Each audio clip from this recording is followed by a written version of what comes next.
pergunta aí para a Norma, né, ligada à palestra dela, mas o Jonas pode contribuir também. A pergunta provocadora é: devemos boicotar formas de expressão artística por causa do caráter ou do compromisso religioso do artista? Ou é possível apreciar a obra de um niilista sem peso da consciência? E aí, Eu acredito Norma, que é possível. Então, eu acredito que é possível, sim. E devemos, sem peso na consciência, mas também não acriticamente, não de qualquer jeito, não deixando entrar, né? Porque todo mundo, como criatura de Deus, porta a imagem de Deus, e a graça comum faz com que também pessoas não convertidas possam ser, né, veículos da verdade, da bondade, da beleza de Deus.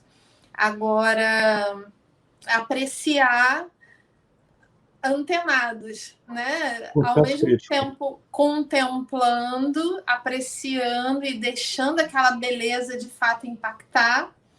Porém, de outro lado, tentar entender quais são os elementos de uma cosmovisão não cristã que estão ali sendo passados, né? Junto, porque vai vir sempre a coisa misturada, ela nunca vai vir pura. E, aliás, até qualquer produção cristã não pode deixar de lado também, o leitor não pode, o leitor, o ouvinte, né? Não pode deixar de lado essa crítica também. Não é porque às vezes a gente faz isso, né? A gente rotula e diz, não, isso aqui é cristão, então eu posso ler acriticamente. Não é bem assim, não, porque a gente ainda está sujeito ao pecado, né? Mas a ideia é essa, dois pés, um na contemplação e outro numa análise mais atenta. Antes do Jonas falar, algo que eu gosto de sugerir é que o cristão ele use 4 motivos que vêm da teologia bíblica como uma ferramenta de análise, né? Então, eu perguntar o que esse filme, por exemplo, né? Eu indiquei hoje no meu perfil Liga da Justiça, né? A edição completa do filme, né? Do Snyder, né? Então, assim, o que esse filme fala sobre criação?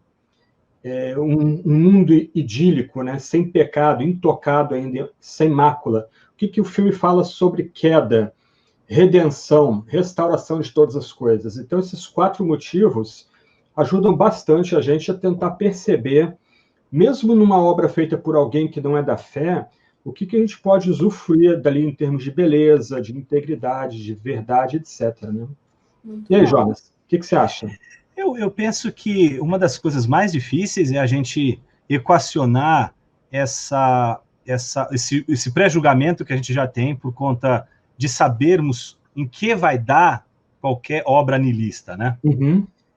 Daquela nossa posição que se aproxima muito da fala da Norma hoje, que é a quebra dos dualismos, né? A gente quebra o dualismo quando a gente percebe que a gente está no mundo inteiro fissurado, inteiro quebrado.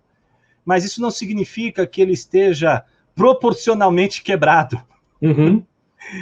Existem coisas que estão mais quebradas do que outras, sim. Exato. Existem coisas que são mais nocivas do que outras, sim.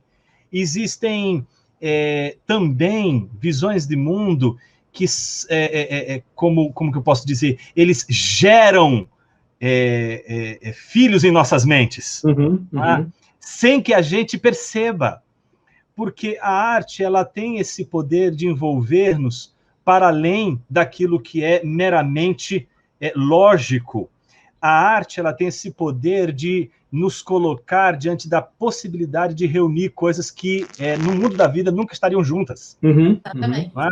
Então ela consegue conjugar, consegue reunir situações e criar um mundo extremamente paradoxal. E aí é que eu acho que o cristão ele deve ser capaz, não é, como diz o Schaeffer, né, de imaginar além das estrelas. Ele diz isso lá na Arte à Bíblia, né? Por quê? Ninguém mais do que o cristão tem a imaginação potencializada, porque é a imaginação de um regenerado. E a imaginação de um regenerado é sempre a imaginação de alguém que vai olhar e vai dizer, não era para ser assim. Então, Jonas, eu vou aproveitar e fazer uma pergunta para você. Por que você acha que, às vezes, parece que falta imaginação no nosso meio? O que está acontecendo? Qual é um diagnóstico, a partir do seu ponto de vista, dessa nossa dificuldade como igreja toda de apreciar uma obra de arte e de falar de Deus com criatividade? Eu queria mais umas 3 horas para falar só disso.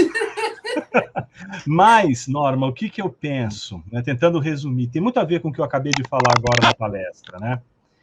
A gente vive num mundo dito pós-cristão, né? Que não é outra coisa senão um mundo pós-crítico, pós-transcendental. O que significa esse mundo? Significa um mundo em que as pessoas não conhecem mais o real e que o mundo se reduz? As minhas representações dele. Então, cada grupo tem a sua representação, cada grupo tem a sua visão de mundo, cada pessoa tem o seu jeito de encarar o mundo, e ponto final, o mundo é só uma tela em branco. Esse mundo, é um motivo de liberdade, né? Exato. Esse mundo de hoje é um mundo vazio de sentido, de significado. Então, o que acontece? Você não encontra nesse mundo que a gente vive hoje uma vontade de abrir ele no meio e ir até o caroço dele para tentar descobrir o que está ali no meio. Mas isso você vai ver nos Lusíadas, isso você vai ver nos teólogos medievais. Tolkien. Tolkien, mais para o nosso Vitorinos, os Vitorinos do século XIII. Tomás de Aquino, que é visto como um dos teólogos mais racionalistas, que, a meu ver, é uma visão equivocada dele, ele chega a dizer, na primeira parte da Suma de Teologia, que é impossível fazer teologia sem o recurso às imagens, no sentido da imaginação, de que a teologia não pode ter termo se ela não recorrer à imaginação, porque a imaginação é um jeito de pensar.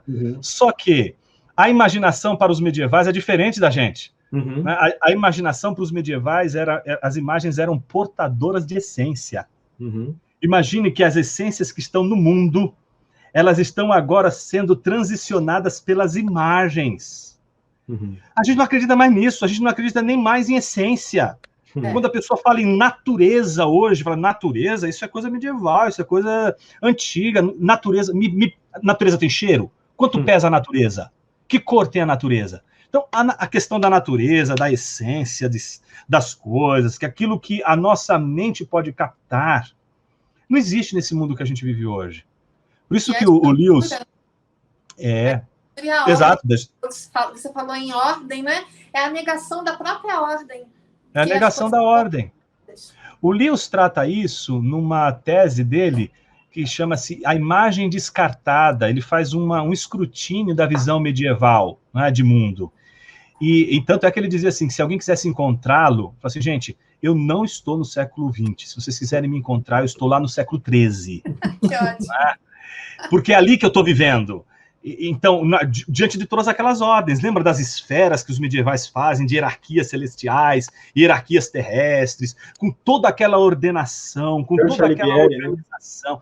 Exato, aquela harmonização entre a Suma de Teologia, as catedrais góticas. Tudo isso é uma visão que o Lewis vai dizer que se perdeu. Por quê? Quando o niilismo, né, professou a morte de Deus, né, o que estava se professando não era a literal morte de Deus, mas a morte de um mundo. O que se perdeu não foi Deus. O que a gente perdeu foi esse mundo. Foi esse mundo em que a presença de Deus é vista como algo real e que as pessoas temem. Hoje, a presença de Deus nesse mundo que vivemos hoje, ela às vezes é vista apenas como uma ideia. Né? Por isso que o Lewis vai dizer, né? Eu só acredito no cristianismo porque ele é uma ideia que jamais teria passado na minha cabeça.